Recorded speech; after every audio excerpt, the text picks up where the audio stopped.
What's up, everyone? We're back with another episode of the Jellison podcast, and today I have a nutritionist for the UFC Pi, Alexa Eisenberg. Alexa, how you doing? Good. I'm doing well. How are you? I'm doing great. Thank you so much for doing this. Happy to be here. Yeah, for sure. This is actually the last of the UFC Pi staff that I'm having on. I had on Matt Crawley and Heather Linden as well. So nice. Glad to have this section covered too. Yeah, I saw you had some athletes on there. I saw Puna was on there, a couple others. So that's awesome, man. It's awesome you're getting your name out there and everything. So we're all happy to do it. Yeah, for sure. You guys are always, all of you, in the UFC and the people surrounding the UFC, they've all been super nice to me so far. So hopefully I can keep continuing to get higher names and keep going. Yeah, absolutely. Props to you. So we're in the middle of this pandemic. We're kind of getting another surge. How has that kind of impacted you as a person, like personally, and then as your career too? Yeah, I mean, it's been tough, I think, just with everything closing. I mean, I've had 2 weddings that had to be rescheduled that I was in. No concerts, no summer fun. It's kind of been a little crappy. And who would have thought that it would have gone this long too, right? I mean, it's like, what's it been, 3 months or so? Feels like forever. But unfortunately, there's not really an end in sight at this point. But yeah, I mean, for us, we closed for a little bit. Maybe it was probably about 2 months. Fortunately, though, some of us were able to get in the building to at least get supplements sent out to some of our athletes. But it was all remote work, which was kind of hard just because no one had access to the PI, and then athletes didn't have access to gyms either. So they're like in their houses and their garages, at the park, not even at the parks were closed. Yeah. So just trying to manage that remotely was a challenge. Thankfully now we're kind of up and running. I mean, we're like spitting out fights every week pretty much. We're tested every week. So trying to just take all the precautionary measures, and, we wear these cool masks too. So, yeah, just trying to be as safe as possible, but being able to do our job to the fullest as well. Mm-hmm. So during that time, how were you connecting with athletes, and what specifically were you doing for them?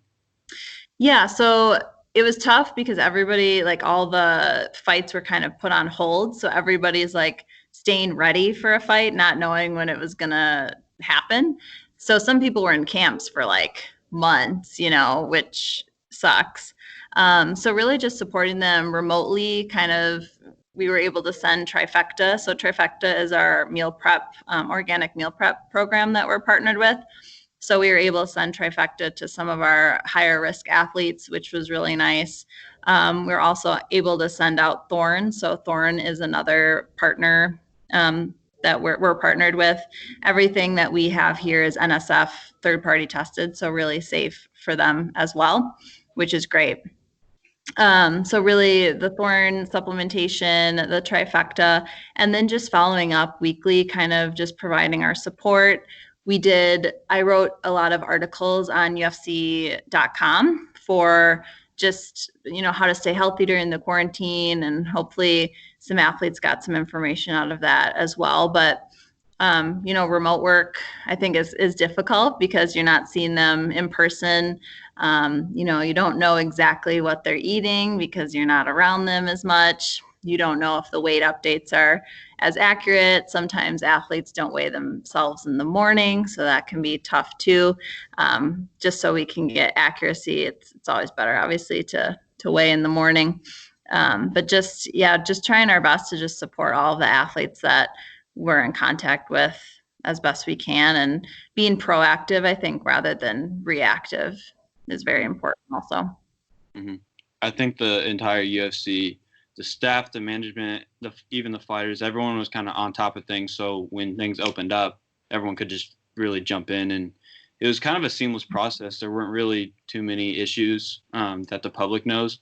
I'm sure you probably experienced some difficulties during this on your end, but Yeah, when we opened back up, the first real opening was in Jacksonville for those 3 fights there. So I was in Jacksonville for those. And really, I mean, everyone did their best to make sure that, we're socially distancing, having our masks on, making sure that we're getting tested, getting our temperature checked daily. So, our standard operating procedures are pretty strict, and that's great because I feel, safe going to work and not having to worry about somebody, coming in who's not tested or something like that. So it's definitely been a change because I think we're, we go from like not being super busy to like being crazy busy. So it's definitely a big change, but it's been good. Mm-hmm. So you touched on it a little bit, your time you went down to Jacksonville for those 3 cards. How have you approached fight week to help the fighters, both now during this pandemic with all the craziness and the restrictions, and then before the pandemic where there weren't any of these restrictions? Yeah. So I think the hardest part right now during the pandemic is that there's so many fights happening that people are taking short notice fights, which means that they might not be totally ready weight wise, which makes our job a lot more difficult. When an athlete has 8 to 12 weeks in a camp, then we can really focus on like a slow, steady, progressive weight loss as opposed to, jumping in and, trying to get down as quick as possible. So I think that's been, really the hardest part for us. Are you wondering like what we do over fight week to help them get down? Was that your question? Like from Monday when you guys get there, Tuesday if you get there that day, what does that week look like for you and the other staff? So ideally, we try to onboard the athlete a couple weeks before, but that doesn't always happen. Sometimes there's fights that like are announced Monday of fight week, right? So we try to get, in an ideal world, try to get an athlete onboarded like 2 weeks before, where we're going to collect a bunch of different information. So where their anticipated weight is, any food allergies, any food preferences, do they water load, do they water taper, what do they typically do over fight week? And then we'll hopefully onboard them beforehand. And then once they come to check-ins, we're kind of ready we provide a packet of supplements. Depending on the athlete, they vary, but typically a lot of them, we kind of have like our core supplements, which is a probiotic just for gut health, a multivitamin because, we're pulling back on a lot of macronutrients and micronutrients over the course of fight week. And then sometimes magnesium too for some of our athletes who need to shed a little bit of water, who aren't sleeping very well or aren't, are sore, and just for that muscle recovery also. So that's on Tuesday, we'll give them their supplement packet. And then we also have the chef from Trifecta who comes on site. His name is Mario, which would also be a really good person to interview as well. His name is Mario. He's the executive chef of Trifecta. So he travels to all the fights that we're servicing and provides food for the athletes, nice and fresh food. And we actually onboarded another chef. Her name is Skylar. So she's the sous chef of Trifecta as well. So both of them will kind of tag team or switch off fights coming up because he's been just so crazy busy. Mm-hmm. I would say we're servicing most of the card. There's other nutritionists out there, so some athletes are more comfortable with what they're used to and using different nutritionists. But I would say we have the majority of the card that we're servicing, so we're super, super busy. The main macronutrients that we pull back on are, well, obviously carbs, micronutrients, we pull back on fiber, and we pull back on sodium. So those 3, because we're trying to shed any non-essential body weight. So carbs, obviously, you're going to hold on to more water when your carbs are stored in the body. The fiber sits in your gut and adds bulk to your gut and actually pulls water in your gut. So you want to shed that also. And then the sodium, just because more sodium, you're going to hold on to more water. So we also usually recommend water loading too. Just to make sure that the athlete isn't dry by the time they get to Thursday. So that's kind of how the week goes, really higher fat, higher protein. Once the athlete gets to Thursday, their weight cut. Friday morning, we have all the rehydration products ready for them to go. A lot of electrolytes and then a lot of carbohydrates as well. So we want to replenish the athlete. Usually we start with just electrolytes and then we get into the powdered carbohydrates and then eventually solid foods as well. And then we do a lot, right? I feel like I've been talking forever just on this. And then after, we also have meals for fight day as well. So our goal is to feed the athlete all the way up until they like go to the octagon, go to the hotel or wherever the fight is. We want to make sure they're as fueled as possible and try to make them as fueled as possible over the course of fight week, even though for some athletes it's hard to do, especially if they come in heavy. Yeah, for sure. So you talked about giving people food on fight day. How many of those people actually eat, and like what are some typical meals that they eat? Because I know some people or some fighters have come out and said that they don't eat because they want to feel hungry in the octagon.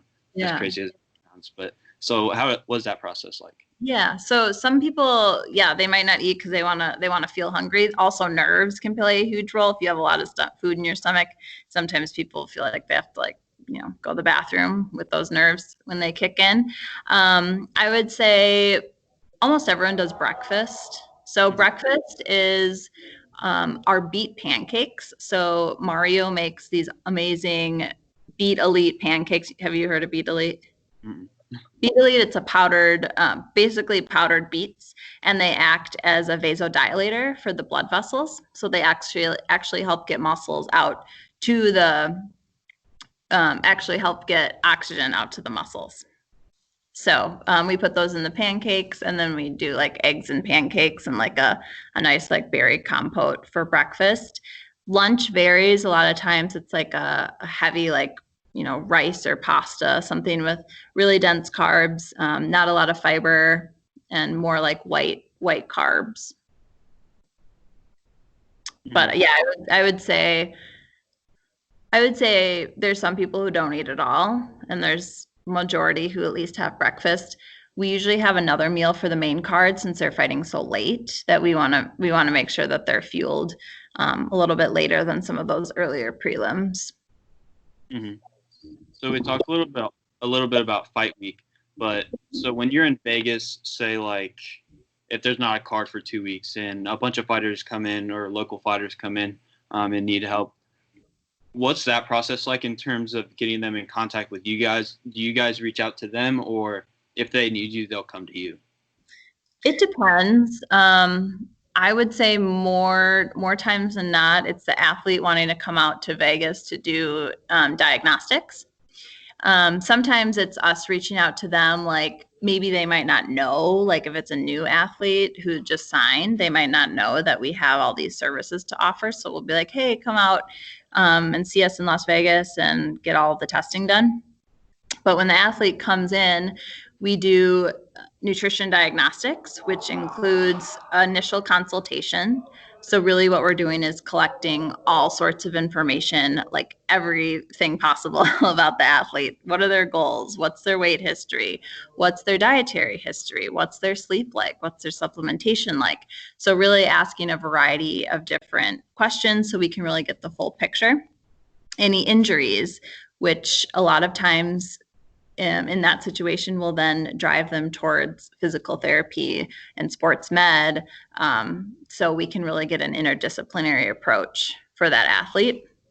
So after the initial consult, then we'll do testing. So testing is typically 3 different machines that we use. So we use a DEXA scan, which is body composition. We're looking at body composition and bone mineral density for that one. It's basically the gold standard of body composition. We just can't do it as often as we would like right now, unfortunately. So there's that one. And then we have a metabolic cart. So we're able to see their metabolism. We're able to see substrate utilization, which is basically a fancy word for do they burn more fats at rest or more carbs at rest. So we can look at that. And then we can also use that machine to do a sub-max running test where we're seeing the crossover point. So when the athlete starts tapping into their carbs, at what intensity and what heart rate is the athlete starting to utilize carbs, which is great for our programming and also for S&C purposes as well, especially if an athlete's trying to, lose fat mass. Well, this is your maximal fat burning zone between this heart rate and this heart rate. So really, really cool data that we get out of that machine. And then we also use a biological impedance analysis. We use a Sika machine as well, which is another body composition. It also shows us water. So it's helpful, especially before, like a week before fight week, like seeing how hydrated the athlete is. And that's really important to make sure that they're adequately hydrated so they're not dry by the time they get to their cut. We can do that one really if it's a local athlete or someone coming to visit us for a long period of time. We can do that every week, which is great because we're able to see trends like, oh, did their muscle or lean mass go up? Did their fat mass go down? So it's really nice to see trends over time, and then also what like stage of their camp or off camp are they in during the year. All that stuff is crazy. I knew a lot went into it, but I didn't realize it was so like in depth. You guys do so many different things and can test so many different things with different tools.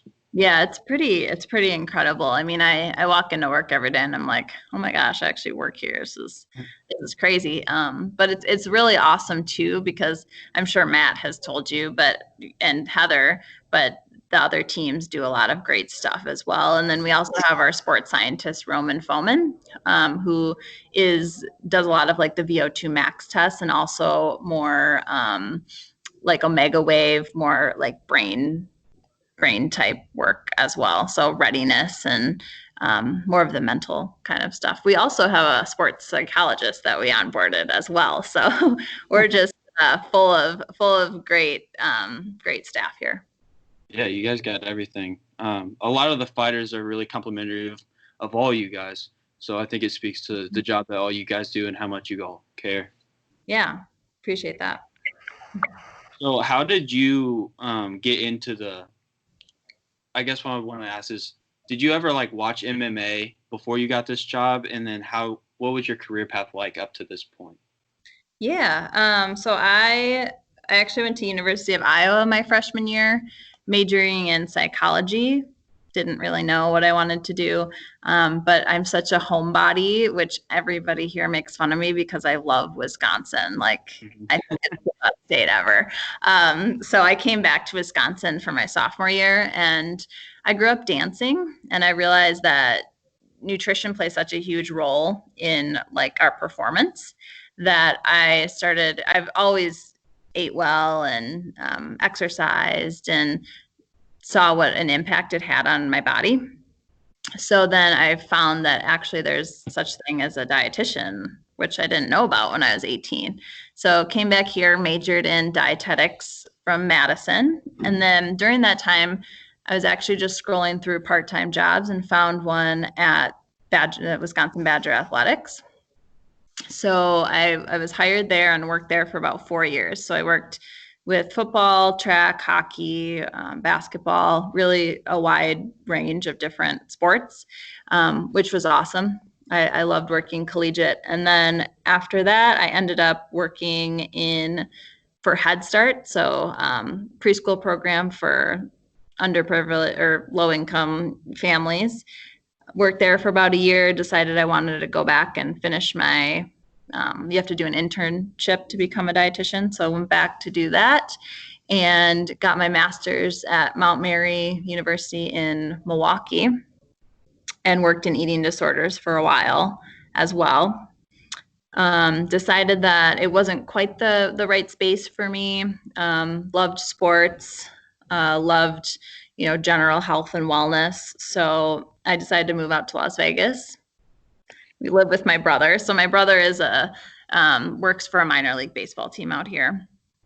I came out here and then we were scrolling through one day and he's like, oh, look, like the UFC is hiring. I was like, okay, don't know much about the UFC, but it's sports. Like, why not? Ended up getting an internship here and then hired as a full-time in last January. So I've been full-time about a year and a half. But yeah, prior to that, I watched MMA a little bit, but didn't really know much about the sport. Forrest Griffin was like in my interview, and I was like, yeah, I think you're like famous, but not totally sure. But looking back, I'm like, oh my gosh, like Forrest was in my interview. Like, how cool is that? So yeah, it's been quite the journey, but I've learned so much about MMA that I didn't know before. Crazy sport. Oh, for sure it is. I'm relatively new to the sport. I've been watching for less than 2 years now, I think. Yeah. Like a year and a half. So I'm learning a lot going on too. But so when you first got here, how did the UFC Pi kind of bring you in and treat you? Oh, they treated me great. I mean, I felt like family right off the bat. Even as an intern, we really have that family dynamic.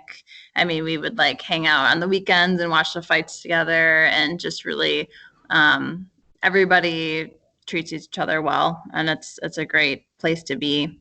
When I got hired full time, the VP of operations like brought me in and was like, I have some bad news. Like, you have to leave your position. I was like, oh no. And he's like, because we're hiring you full time. I'm like, oh my gosh.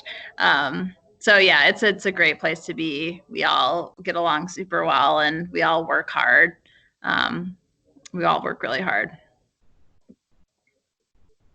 So you cut out for like 15 seconds there. What'd you say?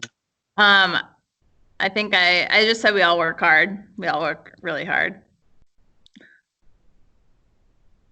Oh, okay. You can hear me? Sorry about that. I don't know what's going on. So who are some of the athletes that you personally work closest with?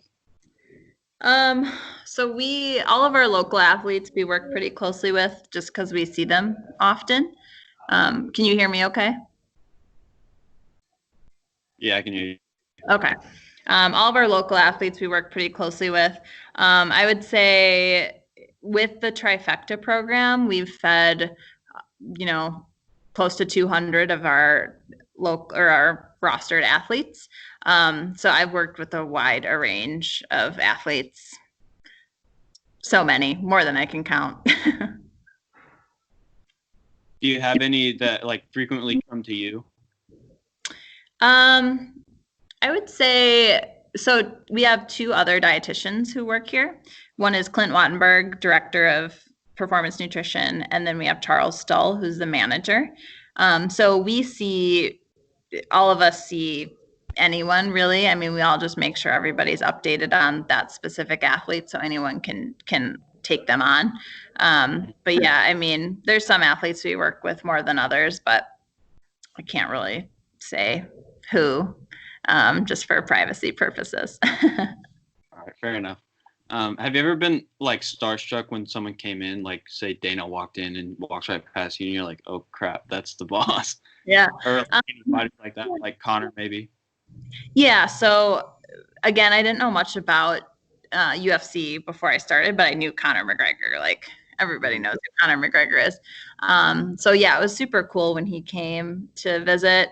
He actually, like, his last fight, he had brought his like DJ from overseas, and like literally our offices are right by the octagon right here, and like it was just, the whole place was like boom boom boom. I'm like, how are we supposed to work right now? But yeah, that was pretty cool. Shaquille O'Neal's been in, which was exciting. I made him a shake and he asked me for a meal plan, which was pretty cool. I think that's probably the one time I was like, oh my gosh, that's Shaq. Like, that's awesome.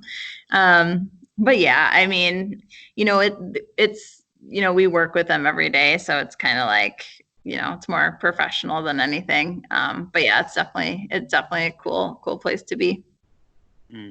So you've touched on this a lot leading up to this, but I wanted to talk a little bit more about the weight cut aspect of MMA, because it's kind of, I mean, it's not a huge topic in terms of outcry saying people need to stop weight cutting like what ONE FC is doing over in Asia, but Have you ever had to tell, like, as a nutrition, I don't know what I'm trying to say, like, Professional. as a nutrition aspect of the PI, do you guys ever tell people that they need to move up in weight? There's been several cases where we will do diagnostics on the athlete, provide the athlete with the data, and give them our opinion or advice, but we can never tell them what to do. We can never say you have to move up, or you can't move down. We just say, here's the data. This is what it looks like. Here's how you fit into the weight class you're in right now. Here's how you fit into the weight class below if somebody wants to go down, for example. We give them the data, and then maybe we'll discuss it and say, well, here's an opportunity for you to maybe build more muscle mass in your current division, or this is what you'd have to do to get down. But it's really like a full approach with not only everybody at the PI team, but like even the exec level, like matchmakers, and everybody really is involved in that process. So, but no, we can't ever tell anybody to go down, but we can always provide our professional advice and data, and yeah. So what's the point where an athlete gets too big for, say, like lightweight, and you want them to move up, or you would advise them to move up to welterweight? What's that point? A lot of red flags are when the athlete can't make that weight class anymore. Sure. If they've missed weight once, like, okay, maybe something happened. If they miss that weight again, then it's like, okay, but the best thing they can do is come out and see us and get testing done to see where their metabolism is, where their body composition is, what type of fuel are they burning at what stage of camp or off camp, which is super important to see as well. But I would say, the point is when the athlete totally rebounds, like really, really heavy after a fight. That's another red flag also. But the biggest one is when they have really, really hard trouble making that weight class. I mean, we want to talk about longevity of career. And if they're rebounding, 1,000,000 pounds up past after their fight, that's an issue. But also, almost killing themselves trying to get down to that weight is also lowering their longevity of their career as well. Mm-hmm. So I know, like, Paulo Costa, he's the middleweight.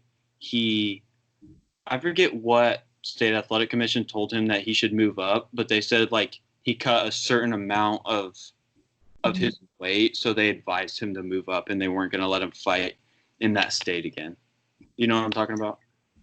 Yeah. I know California has a rule about at least after you weigh in, you can't weigh a percentage more on fight night, which, because of COVID, I mean, obviously nothing's happened in California, but we're not totally against that, because we see athletes who are so heavy, and it's really detrimental to their health when they have to cut so much weight every single time. And then that rebound effect after, like what it does to somebody's metabolism and overall longevity of their career and overall health is something that we try to limit.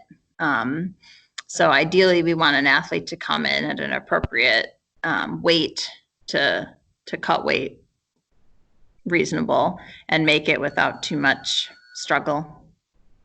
Mm-hmm. So as a nutritionist, would you like to see the UFC adopt kind of the ONE FC aspect of weight cutting, where they hydration test all of fight week, so they make sure you're not weight cutting at all? I mean, I think a little weight cut is okay, but it depends on how much.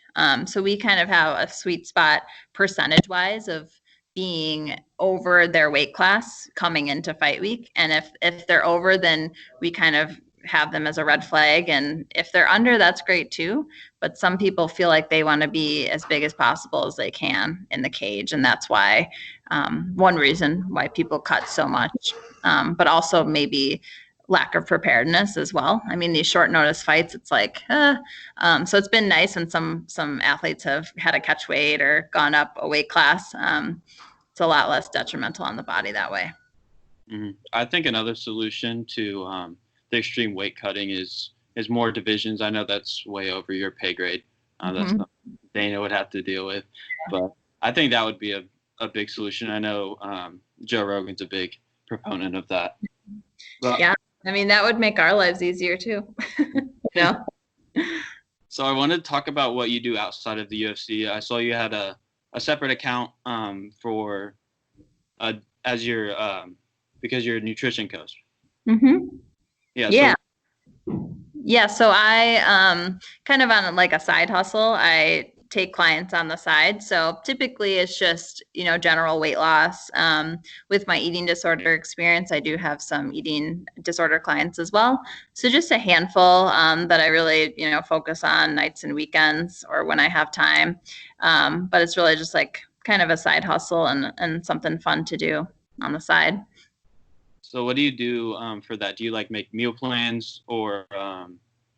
Yeah, it's more like accountability coaching. So I'll onboard a client and then, maybe give them general guidelines or calorie range. Typically, I'll start with calories, especially if it's a weight loss client, and then kind of focus on macros once we're starting to trend downward. Not really meal plans. I feel like meal plans don't work too well, especially if the client falls off. They feel like they failed, and we want to do a lifestyle change rather than just here's what you're supposed to eat, because that's not life. There's birthday parties and restaurants, and well, not right now, I guess, because of COVID, but usually in real life, when we're normal, those kind of things happen. And I teach my clients to be able to have a lifestyle, be able to eat what they want within a certain, range. And but yeah, I'm kind of the no things are off limits, no foods are off limits approach in that sense. And even, with our athletes here, we try to preach that too.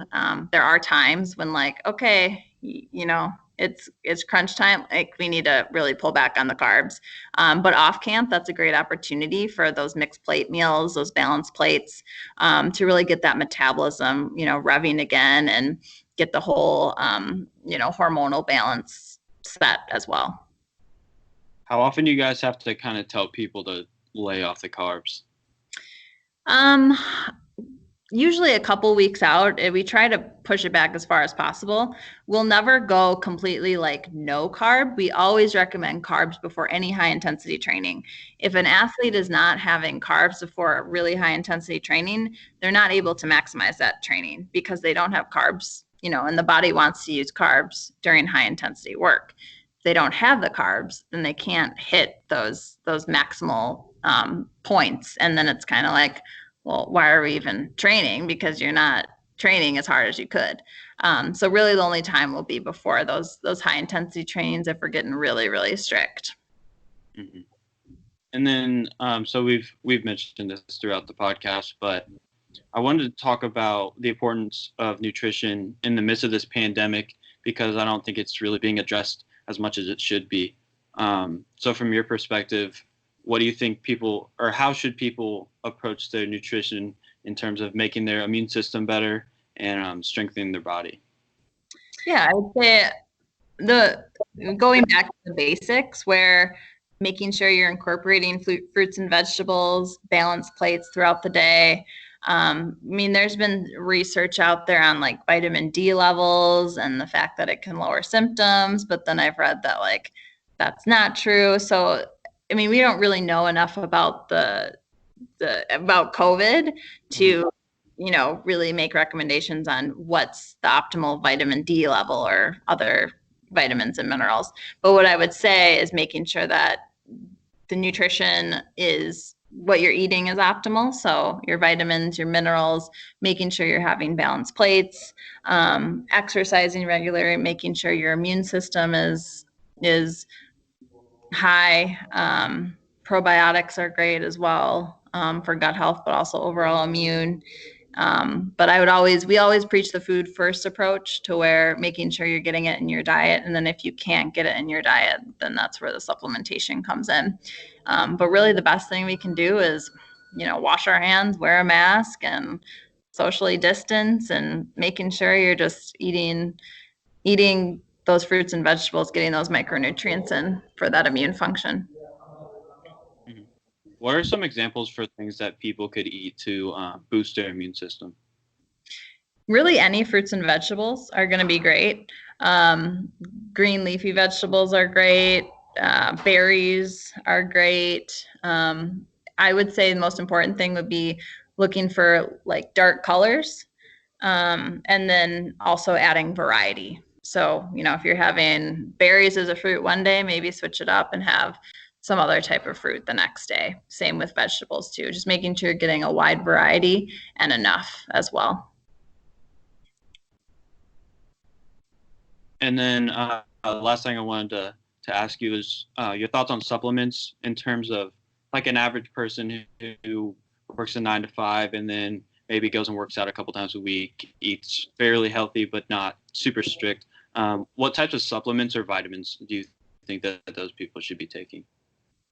Again, I would preach like the food first approach. So I would say, if you feel like you can't get it in your diet, then that's where supplementation can occur. If you're trying to like make gains in the gym type deal, then maybe like creatine might be a good option. Maybe beta alanine might be a good option. But if you feel like you're not getting, like, some people eat well, but then we really look at their diet and we're like, okay, well, you had like an apple earlier, but no vegetables, So if you're not getting your fruits and vegetables, then making sure maybe you're taking a multivitamin might be a good idea. A probiotic, I think, is a great idea as well. But again, we really preach that food first approach. And if you can't get it there, then that's when the supplementation can happen. Mm-hmm. And then last thing, are you going to go to Abu Dhabi for Fight Island? Or are you going to stay? I am not.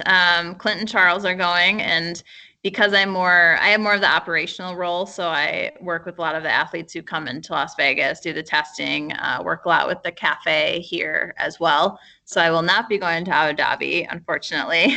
But it seems like it's up and running and going to be pretty freaking awesome. Charles leaves this weekend, and then Clint leaves next week. So it's going to be a crazy couple weeks, and these fights are going to be awesome to watch. I'm excited. I'm super excited. I think all of us are. But I know you got to get going, so I'm gonna wrap this one up. Thank you so much for coming on. It really means a lot. I mean, you kind of blew my mind with all the things that you said that you guys do, and I think it was a very good podcast.